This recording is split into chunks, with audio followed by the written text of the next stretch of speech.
আর আল্লাহ রাখবে, আপনাদের আল্লাহ নেকি, আমাদের আল্লাহ নামাজটা পড়তে পারবো, বালবাচ্চন মানুষ হতে পারবে।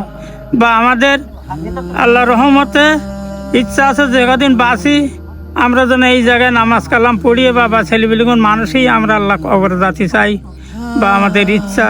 এই জন্য আপনাদের সহযোগিতা, আপনাদের দোয়া হবে।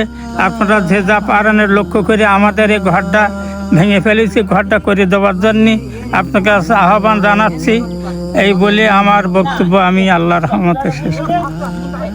আমরা এখানে লক্ষ্য করছি যে এখানে এখন মসজিদটা ভেঙে আমরা এই সাইডে নিয়ে যাচ্ছি। হ্যাঁ, নিয়ে আসলে এখানে আমরা যে প্লারগুলো করব তার একটা কেন্দ্র সৃষ্টি করার চেষ্টা করছি। কাজী আমাদের এখন এখানে খরচ আছে বেশ, কারণ এখানে মালামাল আনতেও অনেক বেশি আমাদের পরিশ্রম করতে হয়। আর যারা আমাদের সাথে যোগাযোগ করতে চান তারা নিচের নাম্বারে যোগাযোগ করবেন এবং এই মসজিদে